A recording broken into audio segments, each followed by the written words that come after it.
Good morning, everybody. Good morning. So, for those of you who may not have been around this summer and are coming back for Rally Day and getting ready to launch, I'm reminded of a passage of Scripture when our Lord said, "The hour cometh and the hour now is." I'm reminded of that spiritual song, too, that says, "No turning back, no turning back," right? So if you haven't been around for the last little while, this place probably looks a little bit different than when you saw it last. Our purpose today is to give you some update and some information on the construction, but also to kick off the program year that's just ahead. So that's what we're going to do for the next little while. We have kids and teenagers upstairs in classrooms that we've put together during our construction time, and I just couldn't be more pleased. So welcome to Holy Communion. If you are visiting with us today, a special welcome to you. My name is Sandy Webb, and I'm the rector of this parish, and today the construction superintendent, it feels a little bit like that. When David Dando gave me my vest a few weeks ago, I said, "Do you expect me to wear this ridiculous costume?" And he said, "It's going to look ridiculous on the job site if you're not wearing one, rather than when you are." But so here we are. First up, most important, how do we get to church? How do we get into church? You will notice that we have some construction-themed decorations around the place today. Thanks to Elizabeth Coldiron and the hospitality team for putting on a great rally day for us. And we're going to have lunch here after the 10:30 service, so please come back and have some lunch with your friends from church. One thing to note, we have construction-themed decorations, but we're not joking around with safety. So when you see a sign that says emergency exit only, or a sign like down the hall that says danger, do not enter, please abide those signs, because those are not decorations. Those are there to keep all of us safe. Also, as you sort of walk around the campus, if you're like I am and like to sort of see things in process, please mind the fences. We need to be on our side of the fences all the time, and the construction workers need to be on their side of the fences all the time. Even if they're not working, it's still not safe for you to cross those fence lines. So please mind the fences so that everybody can stay safe. The best place to view the hole in the ground over here is from the third floor of Cheney Parish Hall, just upstairs. You can look down through those windows and see the whole thing, and it's pretty amazing and wonderful. So first things first, safety always. Second, where are we parking? So for those of you who might see Rusty Linkus, our construction manager around town, please thank him for the way that his team has been investing in getting us ready for this day and getting St. Mary's ready for the start of school. That parking lot over here was dirt on Thursday.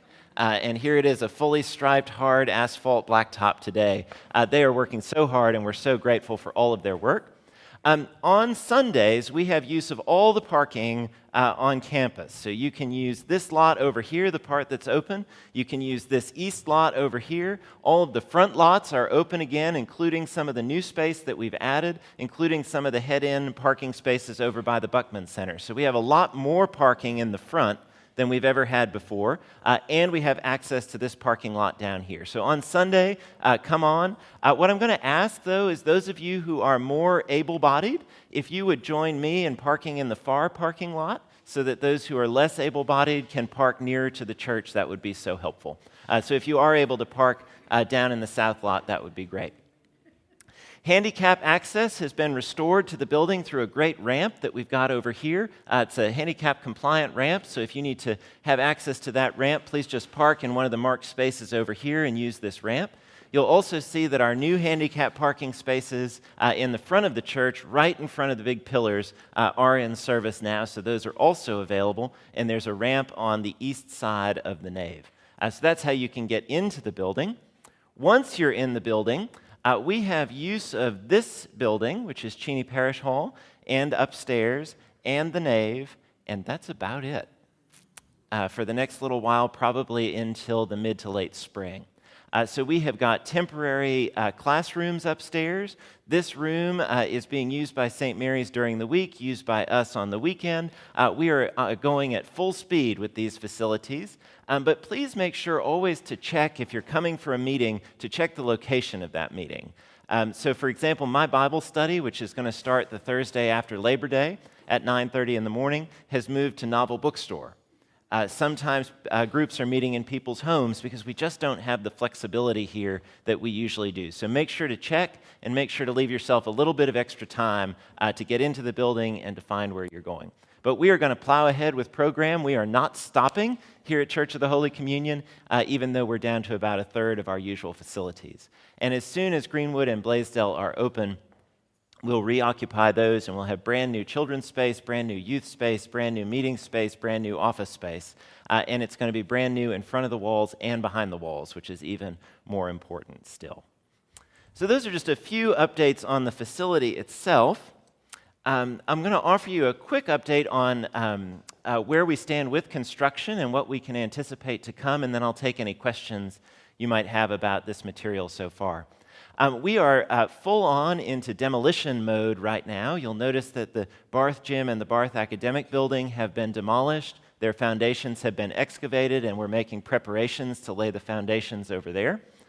In Blaisdell and Greenwood, we're back mostly to the studs.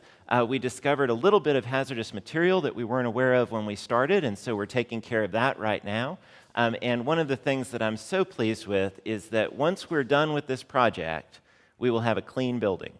And so the people who are in leadership in generations to come will not need to deal with hazardous materials. We're taking care of all of it while we're in there. It ain't cheap, I'll tell you that, but we're going to take care of it all because it's just the right thing to do.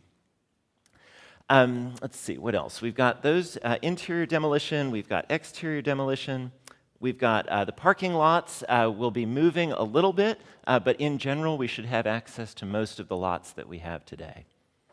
One thing, actually, any questions? That's sort of the logistics piece. Any questions on the logistics? Where's your office, Andy? Oh, that's a fine question. Thank you, Andy.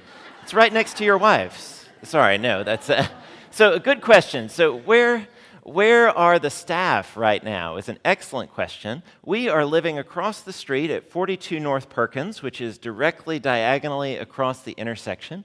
We have exchanged with St. Mary's the use of this space for them during the week in exchange for use of office space across the street, which is saving everybody money and is so much more comfortable for us than a trailer out in the front yard.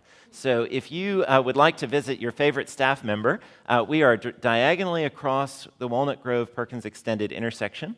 There is a building right in the middle of St. Mary's campus with big Corinthian columns on the front, and that's where we're hanging out.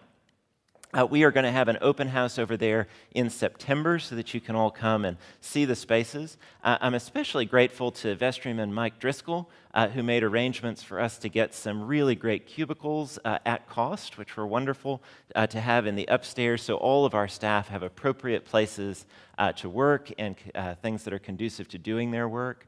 And we're going to leave Moss Hall better than we found it, which means that the money we would have had to spend on temporary officing or whatnot, we're being able to invest in the partnership with St. Mary's and not just sort of have it pull off campus when we're done. So we are officing across the street.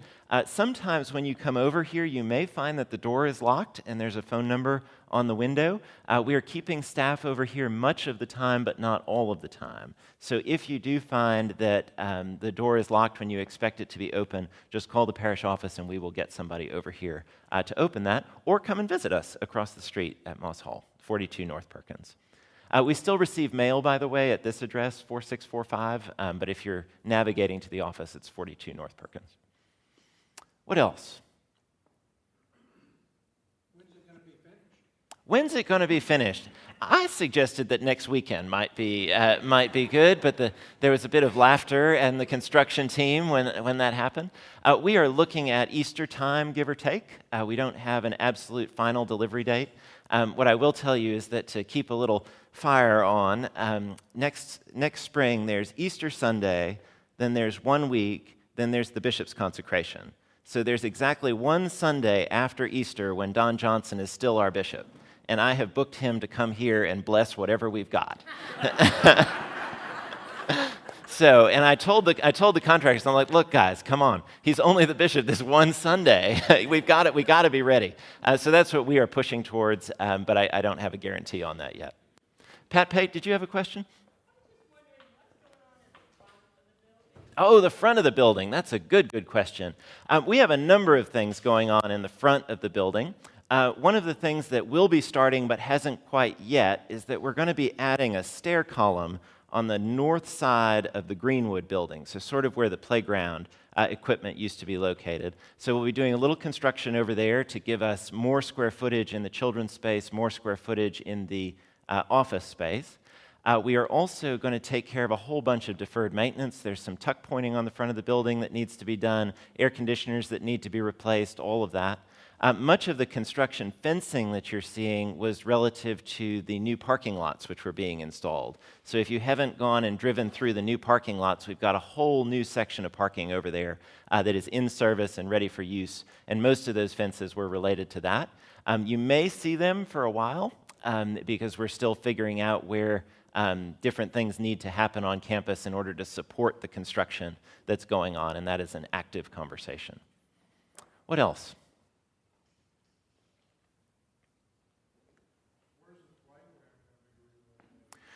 The question is, where's the playground going to be relocated? And we're working on a couple of possibilities for that. We don't have it nailed down just yet. Our parents have asked us to see if we can't get it closer to this room so that when people are in here for coffee hour, the kids can be safely playing outside. But we haven't quite finalized that with the architects yet.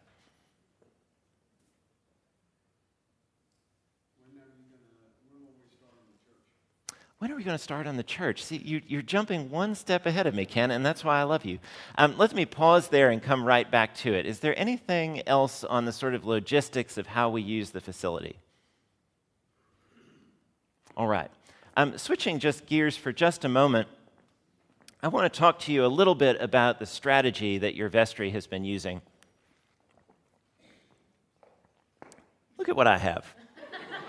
A Holy Communion water bottle, the proceeds of which support our youth programming, all of which will be available to you for purchase at a very modest price at this side table at lunch. Look at that. This is what they call product placement on television.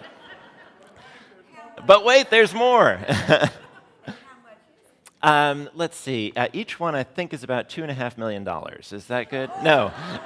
No, these are available for $20. And I'll tell you that if you went to buy the same bottle without our logo on it at Target, you would be paying $16. So it's right in the neighborhood. This is not a huge markup, and you can advertise for us as you're going around town. So, little interlude public service announcement there. Just a little bit on strategy. Many of you know, and I'd love to acknowledge the Church Renovations Committee members who are here. Marianne is here. Marianne, could you stand up, please? And Dan Pogue. And where's Debbie Campbell? Is Debbie here? And Emily. Well, we've got two. We've got Marianne and Dan and David Dando, who have been working long, long hours to put this renovation project together. And if I could ask you all just to stand for a moment so we can express our thanks. Oh, goodness. And so I made a small mistake. Daniel Amsler is on Church Renovations Committee as well. He has come over to that committee from the Nave Design Committee, and I'm going to talk about that in just a moment. Last summer, so a year and change ago, we put together the Church Renovations Committee and said, oh, by the way, I know that you all want to go on summer break, but we need you to work anyway. And then we arrived at this summer and said, we know that you've done all this work, we know you've been meeting weekly for a year, but we need to start talking about the Nave, we need you to keep meeting. We brought Daniel in at that point to that committee, and they've continued to meet all through the summer when so many of us have been taking our breaks, and I'm just so grateful to each one of them for putting in the extra effort. When you look at Blaisdell Greenwood, we had put an article in the Communicator a while back that we've scaled the project back a little bit, just sort of moved in that 2-story volume, so we're just going to stay within the walls.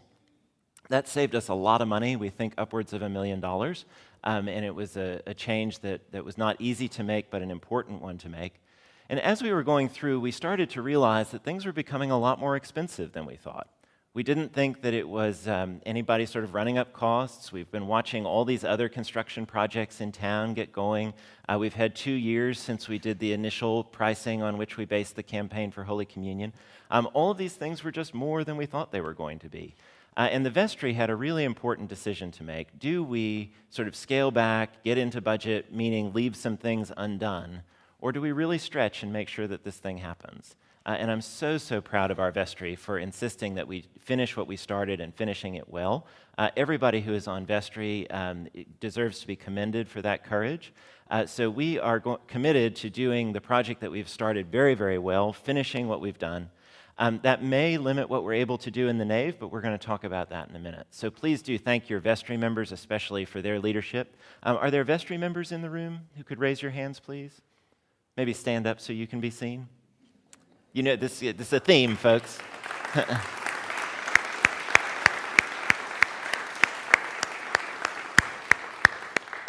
These have been important decisions, and the balancing is very important of our various needs. Another group has been working tirelessly over the last year and a half, and that is the Nave Design Committee. Could I have the Nave Design Committee members to stand, please? Anne, you were the chair, Daniel Emsler, Amanda, who else am I missing? Tom was on that group. Is Alice Bolton here? These folks, another round of applause, please. Thank you. These folks have been working on the design of the nave. You'll remember back when we did the capital campaign 2 years ago, if you can believe it, 2 years ago when we did the capital campaign, we had said we're going to see how far we can go. Can we do the nave as well as these buildings? And we said, well, you know what, we're going to hold that for a moment, develop the plans, make sure we get this done right first. We've continued to develop those plans. The Nave Design Committee has delivered to the Church Renovations Committee a full proposal on that. The vestry has considered it. They've talked through the pros and cons. They've looked at some of the things that they've liked and they didn't like. They've given direct feedback to the Church Renovations Committee and to the consultant, and we're working through that right now. So we hope to have a plan that we can show you of what we would do in the nave if those funds became available. And our hope is that if funds are going to become available, we'll be able to get on that before these contractors leave.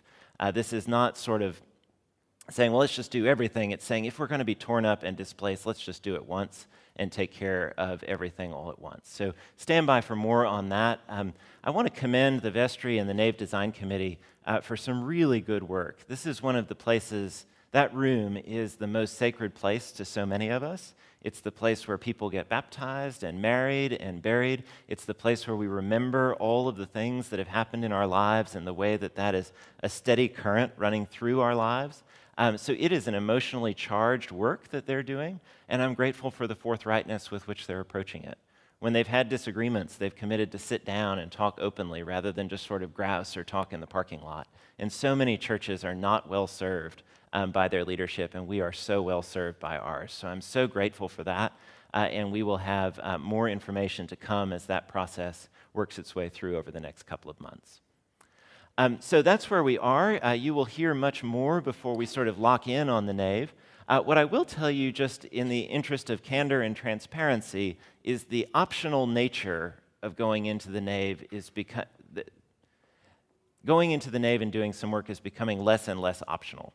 We're watching different pieces of our hardware quit on us. You'll notice that the bells aren't tolling right now because we haven't figured out how to get that system repaired. We had contractors up here at 4:30 this morning making sure that the air conditioner was going to be on for all of us, which it wasn't for those who were here yesterday setting up for Rally Day.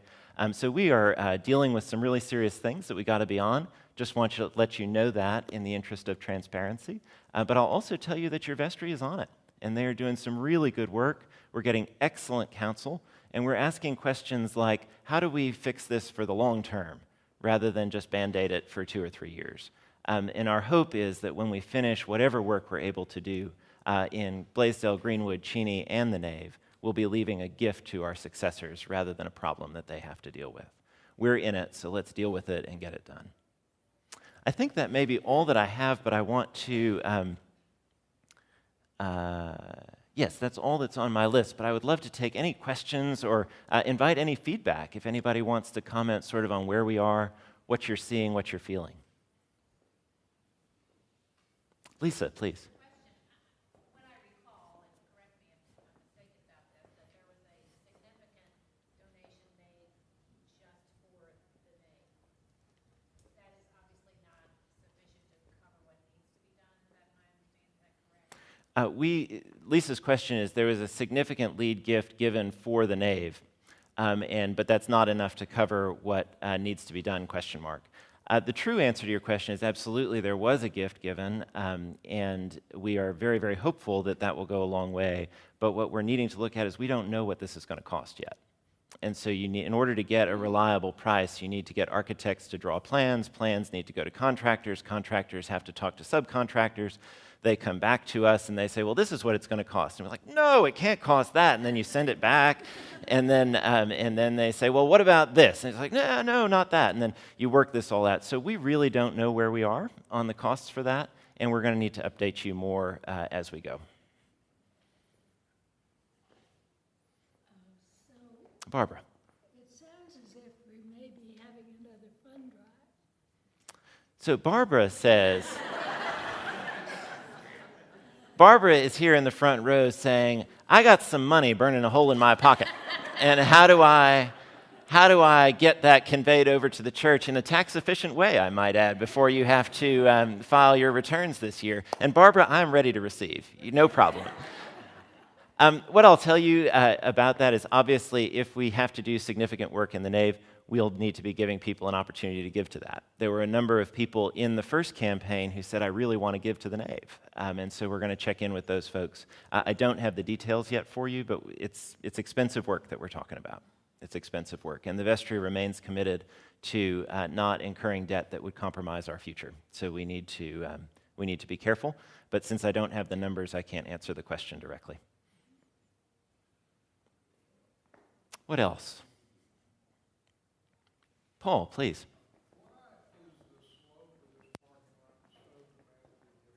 Good question. So the question is, why is the slope of the parking lot so dramatically different? I'm going to answer that two ways. First of all, it looks dramatic right now because there are no buildings around it, and it's just kind of there with dirt on all sides. The grade was determined so that when you approach the new gym, the gym will feel like a short building rather than a massive building. And what we didn't want to have was people driving on campus and seeing this huge hulking facility right there. So what you're seeing is a parking lot that's designed to lead people up to the front door of that building.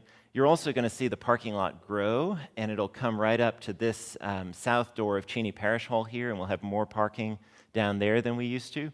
So it won't look quite as dramatic, but that's the reason for it. Anything else?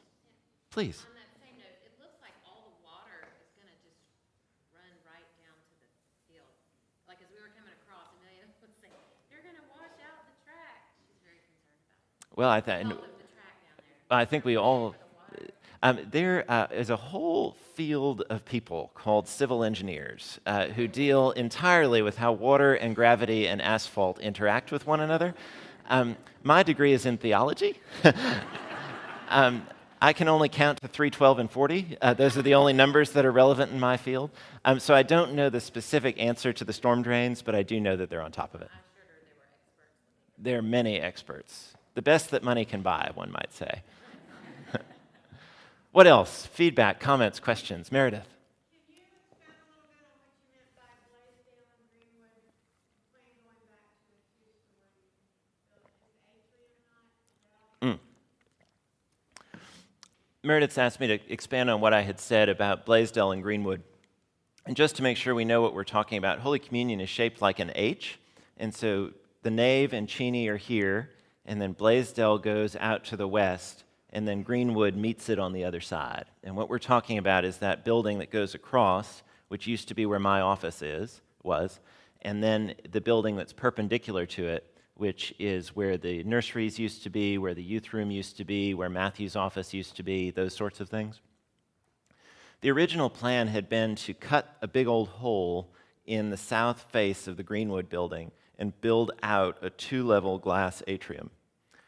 When we were in a budget crunch, we took a look at that and discovered that we could save about $1 million by not expanding that. So we're still going to have a big lobby. It's still going to have tons of natural light. It's going to encompass all of the space that used to be the waiting room, Elizabeth's office, Hester's old office, Randy's office, Jane's office, the library. All of that space is going to be lobby. But by not cutting that hole, which means not having to do foundations, not having to do roofs, not having to do et cetera, we were able to save a considerable amount and get ourselves back to budget. The feedback we've been getting so far is that that's okay, and that we would rather not have spent the $1 million to get 20 feet of natural light. So that's where we are, and that is the only major sacrifice to program that we've had. Everything else stays pretty much as advertised. Bill. You mentioned it's been 2 years since we did our campaign, our initial campaign. And since that's 2 years into it, and you might still have some money to raise for the name, whatever. Is the vestry giving any consideration to allowing people to take more than the original 5 years? Yeah, so Bill's question is the vestry considering allowing people to take a little bit more than 5 years if they were able to step up for the nave? And what I'll tell you is the vestry hasn't made any final decisions, but they're considering all of their options and trying to figure out how can we make sure that we do the most possible in a way that works for our parishioners and that works for our finances. So nothing is off the table at this point, and we'll have more information to come once that's all been thought through.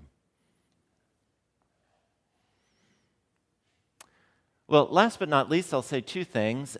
First, I get a weekly walkthrough of our buildings over there to take a look at everything, and it sure is amazing to go over. And we are going to work out a time, hopefully in the next couple of weeks, to get parishioner access so that you can all go over and take a look and walk through. We need to make sure that we do that at a time when it's safe, which is why we weren't able to do that today. And when that happens, it's probably not something that I'm going to be able to give you like 4 weeks notice on. It's going to be here's an opportunity, come for it. So just pay attention to your email, and we'll try and arrange that opportunity. It is dramatic, it is beautiful, it is wonderful, and you can already start to see how it's coming back together in beautiful ways. One thing also I'd like to say, the parish staff has been working incredibly hard to put on Rally Day, to keep programs going, to keep us moving through the summer, figuring out where our things can go so that we can continue to offer our programs. And I'm so grateful to them. There is no team that I would rather be in this project with than the one that we have. And I'm so grateful to all of you for your gifts to the operating fund that enable us to keep and retain those high-quality people. Among those people is Hester Mathis, who in February stepped up to the position of Senior Associate Rector, which is not just a title promotion. In this role, she is the head of our programs, so she has oversight for youth and children and recreation and outreach and all of the stuff that is the sort of day-to-day offerings of Church of the Holy Communion. This has been a huge gift to me because it's allowed me to focus on property and fundraising and strategy and all of the other things that are going on right now. I'd be completely lost without her, and because of that, I'm going to give her the floor to talk about what we're going to do in these buildings for the year ahead. Hester.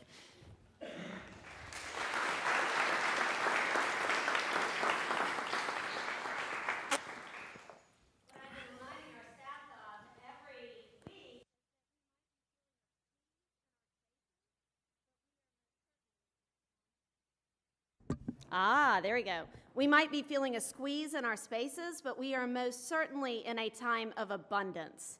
And because of that abundance, we are busy with programming, with serving others, with formation, and as we see our construction workers building the foundation for our new wonderful spaces, we continue to work on that foundation of our own spiritual lives as well. So, first plug, Sunday school matters, period. You all are here and this matters. Formation matters, education matters, and the community building that takes place in this space at this time every Sunday matters. Getting your children and your youth here, especially those who don't drive, they don't have a choice. You say get in the car, and they're here, 9:15. Place to be seen every Sunday here at Holy Communion. And truly, that is at the root of how we are building the foundation for our own spiritual growth. As we see these buildings go up, I hope that we are also digging deeper. We are expanding our own knowledge of God and building our own relationships, and this is how we do it. And Holy Communion is especially good at this. So, 9:15, every Sunday. Here for adults, we'll have Contemporary Theological Issues, which is a small group discussion-based class meeting in the chapel during our construction phase. And then all of our youth and children are all on the third floor of Cheney Parish Hall for this construction time. So you have one drop-off, nursery, children, youth, all in that space. And they have really done a fabulous job this summer of transforming what used to be a conference room into a fully functioning nursery. What used to be the children's chapel is now the children's chapel and crossings for 4th and 5th graders. Our Carrick Room is now an amazing atrium for children's godly play and catechesis. And 308 is about the most multi-purpose room I've ever seen. Everything from Tai Chi to yoga to high school to middle school. And there's a party cart in there that you'll get to see at the reception. There's what? There is disco ball on this party cart. It's amazing. You can do just about anything that needs to be done in room 308 at this point. So do go up. Even if you don't have a child or a youth, go up there and take a look because it's really magnificent. Just tour that, and they are all in that one place. We have Alice Hollis is coordinating all of our children's ministry, and we welcomed into our team Carter Webster, our new youth minister, who will be officially introduced at our 10:30 service, but could not be more excited about all the work that she has already done and has planned for this fall. If you have a middle schooler or a high schooler in your home or in your life, get them to the pool party this afternoon from 2 to 4 at the Yarbroughs. She's really doing a magnificent job. And also, keep your ears open because this year you will get lots of opportunities to support our next group of pilgrims. They'll be going to Ireland at the end of this school year on an amazing pilgrimage. And everyone in this church has the ability to live into our baptismal vow to raise these children in a life of faith and support those pilgrims. So definitely be a part of that and keep your ears tuned for all that's happening with our pilgrimage group. So we lay the foundation and then we add reinforcements every Wednesday. So cut that week in half and come back for a reinforcement. Get yourself going on Sunday morning, come back on Wednesday for nourishment, for more fellowship, for beautiful music happening in the church. We have dinner that begins at 5:45 here in the parish hall, and it's a nice home-cooked meal. It's just amazing fellowship in this hall, 5:45 to 6:30. Also, you can come here, eat dinner, pick up fresh produce from local farms around this area. Bring It Food Hub will deliver a bag of produce to you every Wednesday here if you sign up. You just go onto their website and choose Holy Communion as your website. Come eat dinner, take dinner home, and then at 6:30, the youth lead an amazing compline service. It's my personal favorite liturgy in our entire Book of Common Prayer. And it is a wonderful time to come together and worship midweek. So that happens in the chapel. We go over and we have compline. And then afterwards, the youth have youth group. We have a college group from across the diocese that meets here on Wednesday nights. We have children and adult choirs meeting. We also tend to have other small groups that pop up from time to time. And this Wednesday is our kickoff with a concert during dinner by our own resident rock stars. Rick Rowe and Robert Probst are going to be debuting their new CD here on Wednesday night.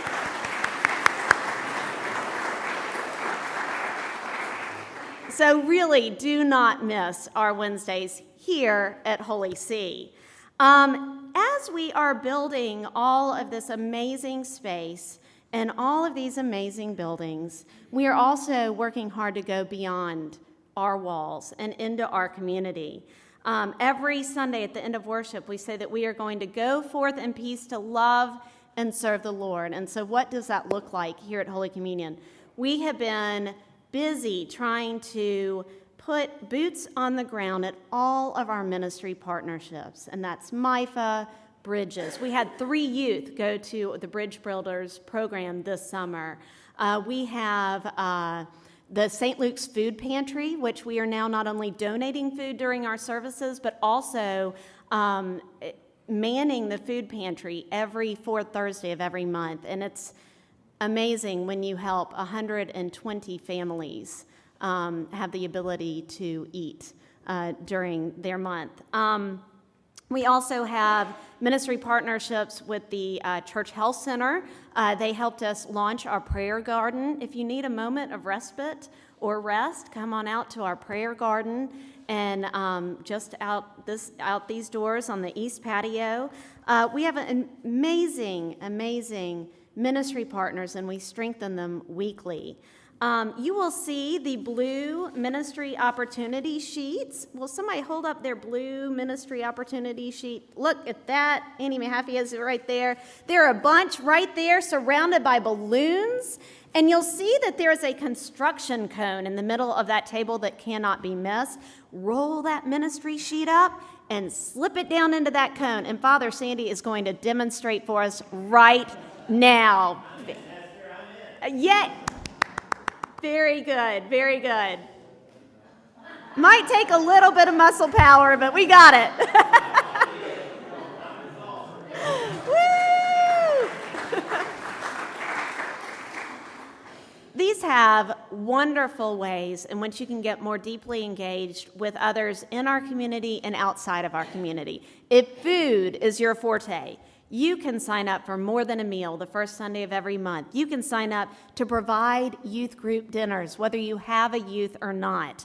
You can deliver Meals on Wheels through MIFA. You can serve bread and wine as a Eucharistic minister. You can help with the All Saints Shrimp Dinner. The list goes on if food is your thing. If hospitality is where you find your gifts, you can help host a party for the Book It 0K this year, a new twist on our normal Book It 5K. You can help host that party on the lawn. You can take flowers to those who are on our pastoral care list. You can help families in transition by helping host them with our neighbors across the street at Second Baptist and Family Promise.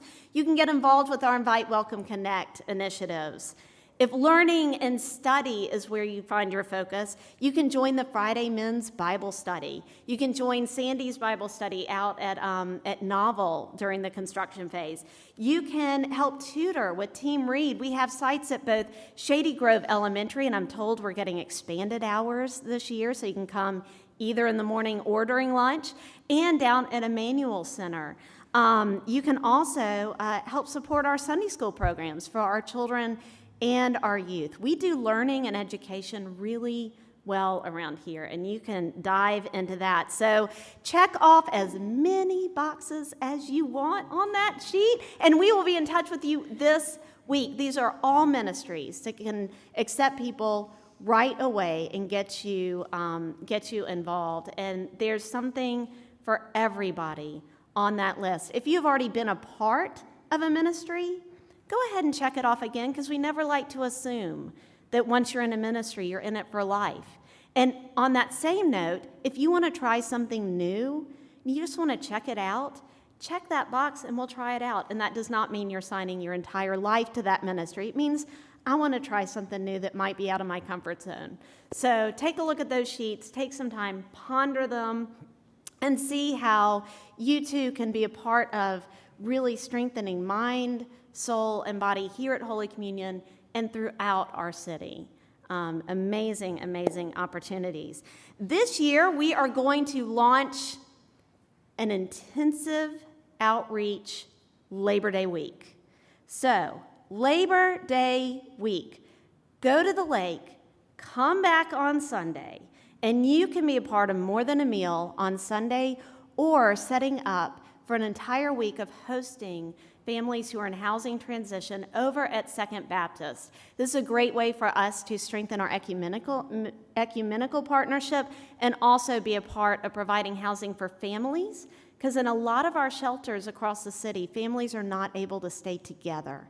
They have to go to 2 different places. So to help them have a place where they can stay for an entire week in one place as a family unit with as little disruption for the children as possible is an amazing gift to our community. So we will be hosting them throughout that entire week of Labor Day over at Second Baptist, and we'll be shadowing with people who have done this ministry for years and years and years and can help us learn how to do it alongside them.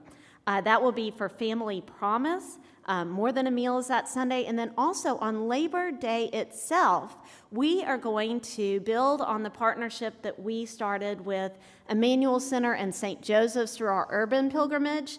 We are going to do a MIFA Community Day with Emmanuel Center and St. Joseph's at Constance Abbey, which is another amazing place run from our diocese right next to the cathedral.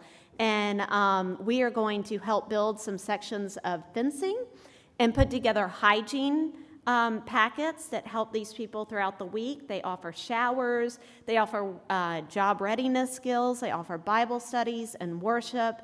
And this is going to be a way that we can all come together and support that important ministry in downtown Memphis. So on Labor Day morning, Judy Horning is helping us get all organized and join with all of Colenso's communities and go forth into our downtown area and help those who are on the margins. So that is going to be something I'm really excited about. This all became something, it's a citywide effort to celebrate MIFA's 50th anniversary. And so as we're doing our work at Constance Abbey, Temple Israel and Second Baptist and Balmoral Pres and places all over are going to be doing this across the city, and amazing things are going to happen. I see transformation. So as we are building our buildings, let's think about how we can build our mind and souls and bodies and really go forth to love and serve the Lord. Questions? Yes. There's a new group called MICA that is forming, and it is a group of churches. Yes, Micah is a wonderful citywide group that is forming, and they have just kind of gone through their planning phase and their charter groups. I have been to a few of their meetings, and I'm in conversation with some of the leaders to see how we can get involved in that as well. But they take both faith communities and other outreach agencies throughout the city and try to think, how can we coordinate our efforts? Because we all have passion, and there's lots of work to do. So how can we coordinate that effort to make the biggest impact? Definitely. Very good. Very good. Other questions? Can I have all the leaders of the outreach stand just for a moment so you can give a face to when people see, I want a question about Team Read, so Charlton Lyons and Judy Horning for Community Days. And Sherry Murphy has been an amazing help in getting all of this kind of under one umbrella and organized. If you, Prayer Garden, all those people who have been leading an outreach this year, take a stand.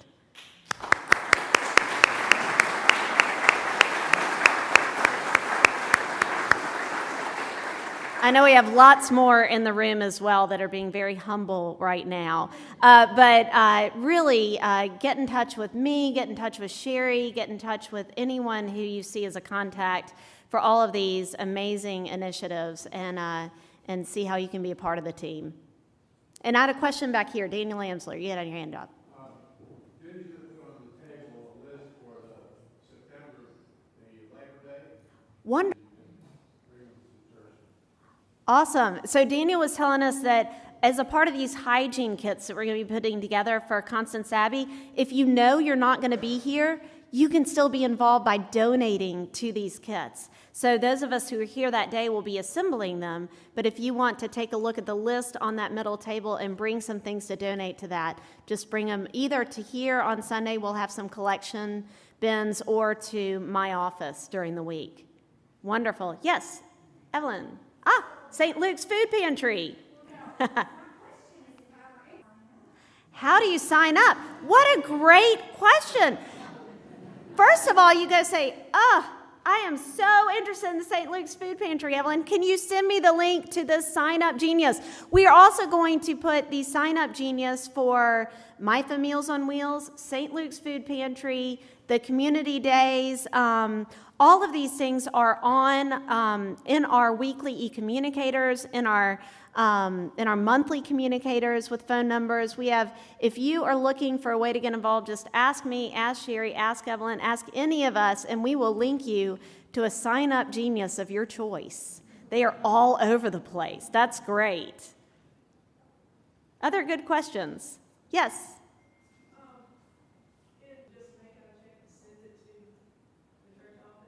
Absolutely. Make it a check to Hester and just send it. No, I'm just kidding. Actually, the reason you haven't seen as much this year is that we've had to be really creative, and there has been a wonderful team of people figuring out how, because as they say, the agencies that we support keep on running whether we're running or not. So there's a wonderful bulletin board that just went up this week telling you all about this new idea of the Book at 0K. You are going to be getting flyers and all the forms that you need. It's on our website, it's in our communicator, and you'll be seeing more and more of that, including lots of things even during the reception today. So definitely be a part of the Book at 0K. We might not be running, but we're still partying and donating. Perfect. Yes? I think if you ever wanted to visit, you want to avoid certain times, or you will get caught. Absolutely. As a former teacher, Carmen is bringing up a very good point. Whether on this side of the street or that side of the street, I would recommend avoiding those corners at school drop-off time between 7:20 and 8 o'clock, and also school pickup time around 3 o'clock. Also, on the Moss Hall side, there's a little bit of a carpool happening midday as well with noon pickup. So just be aware of those times. If you see a line of cars, like you do for Chick-fil-A very often, maybe say, I'm going to go grab a snack and come back, so you don't get caught picking up a 4-year-old you don't know. Hester, thank you so much. And friends, thank you so much. I hope you've seen by all the folks that we've been asking to stand today. This has been such a team effort.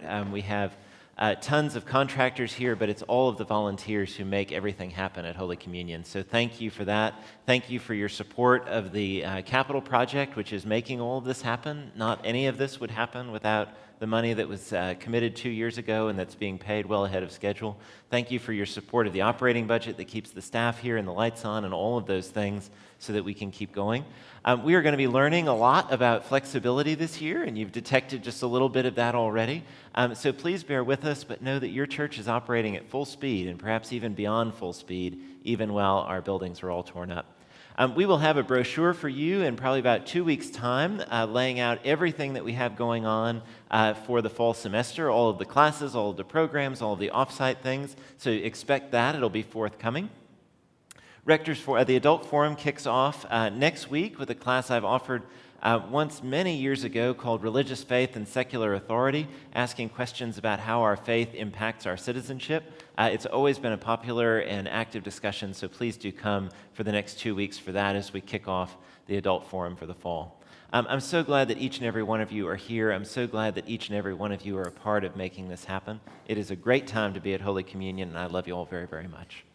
That is all we have. Church starts in about 18 minutes, and we'll see you next door. Thank you so much.